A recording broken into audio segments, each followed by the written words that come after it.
Bana, leo nimetembea mita fulani hivi Arusha, maeneo fulani vya Tengeru, na nimemkuta mnyamwezi mmoja mwanetu Evox.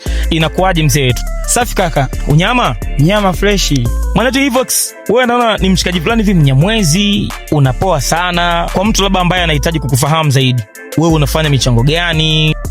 Mimi ni mwimbaji. Nafanya sanaa yangu ya uimbaji, na ni mwimbaji wa Bongo Flava. Okay. Bongo Flava. Tanzania, kila mtu ana mkoa wake ambao amezaliwa mwanetu. Evox yeye kwao wapi yani? Mimi nyumbani kabisa, kule nyumbani sasa ambako niko yenyewe ni Shinyanga. Okay, Shinyanga jirani yake na Mwanza, sio? Yeah, kanda sio. Okay. Evox, naam. Muziki una mambo mengi sana. Ndio. Ni lini uligundua kwamba bwana mimi bwana ni msanii na nahitaji kuingia studio? Tunataka tujue kipi ambacho kilikufanya wewe ujue kwamba ni msanii, lakini lini sasa ulianza rasmi kufanya muziki? Nikiwa nyumbani katika kufuatilia muziki akina kaka zetu Diamond, Harmonize, Mboscan, nikanapenda. Lakini baada ya kufika sekondari amesha kidato, yani kaanza pale darasani pale katika tunaelekezwa masomo tunavyosoma. Katika somo ambalo nilikubali Kiswahili. Okay. Madam wa Kiswahili nilipenda somo lake kwenye topic ya fasihi. Okay. Kwenye mashairi pale. Kwa hiyo yale mashairi nikatokea kuvutiwa sana nayo yale mashairi. Nikasema kwani mimi siwezi kutunga kitu, siwezi kuandaa kitu kama hiki. Nikajaribu mara kwanza nikashindwa. Sidanganyi.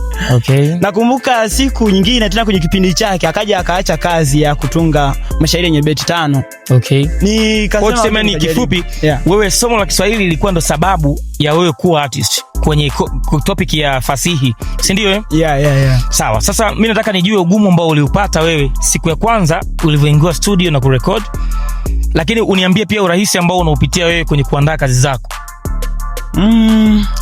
Kwanza kwenye ugumu hapo sidhani kama labda kwenye ugumu ni kutokana tu kwenye ugumu wa pesa.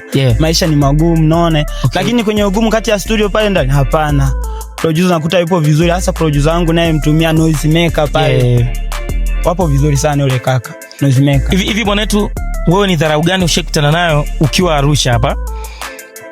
Tangu hiyo siku walivyokudharau hao watu ukaweka kabisa nadhiri kwamba bwana mimi sitaka niyasamee, lakini watu hawajui kwamba watu walikuwa wamekudharau kwa kupitia mchongo gani. Ni hivi? Ni kweli, ila nikwambie tu kitu, mimi najikubali sana. Mtu atakachokiongea wala hata sikichukulia, yani nakipotezea sasa hapo, atajua mwenyewe kama amezamilia kuniambia hivyo basi, lakini mimi najikubali. Wewe najiona kabisa mimi talent yangu ninao talent na kitu kikubwa sana, naamini katika talent yangu niko vizuri. Asiponikubali mimi najikubali. Naona asiponikubali fulani mwingine atanikubali. Naona naoishi nao. Sawa. Kanda ya Ziwa, watu wana utani fulani wanawatania, wanasema bwana wanetu Wasukuma ni kama wana ushamba fulani hivi. Sasa hivi mwanetu umekuja Arusha, Geneva for Africa, kwa wajanja Wanyamwezi. Labda look yako kwa maana ya muonekano ambao uko nao na mji wa Arusha. Uje kukutana hizi mbanga, huyu mwamba Msukuma bwana huyu. Nakutana nazo, ila nikwambie kitu. Wasukuma sio washamba. Sema ni malezi wanaolelewa na wazee. Unajua mtoto mleavyo ndo akwavyo. Msukuma sio mshamba. Ni Wasukuma wengi mbona tunaona wapo kwenye kazini serikalini, wanatumikia vizuri tu taifa. Lakini Wasukuma sio washamba kabisa, nikwambie. Bana, Wasukuma si washamba na mwanetu Evox, si ndio? Evox. Uba ni mjanja na yeye anachokuambia yeye huwa siku zote anajiamini kwenye kile ambacho anakifanya.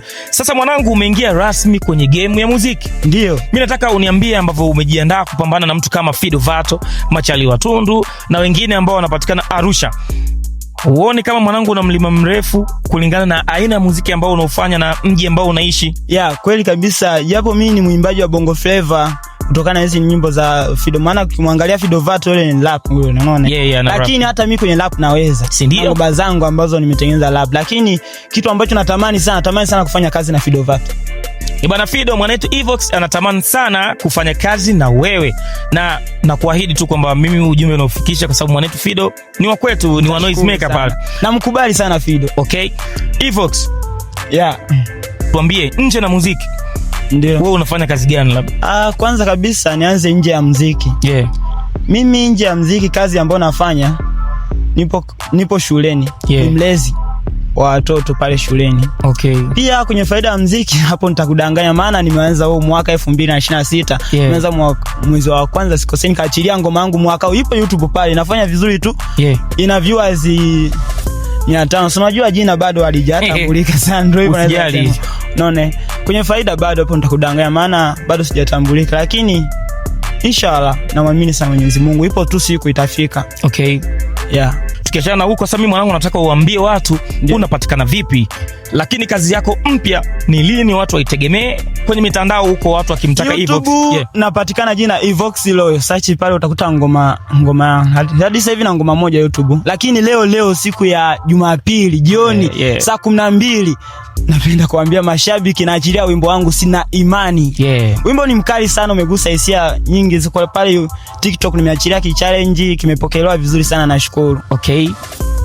Bana, mimi naitwa Sinebadi Masinde Mtumbadi, ukiniita hivi mimi na enjoy sana. Hii ni N5 Media, sauti yako ni utajiri wako na utajiri wako ni sauti yako. Mwanetu Evox tunamwacha sasa ili atuoneshe ukali ambao wanao.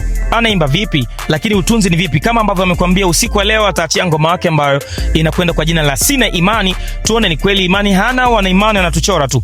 Mimi nawaacha na Evox aweze kuwapa madini. Mwanetu, uwanja ni wako.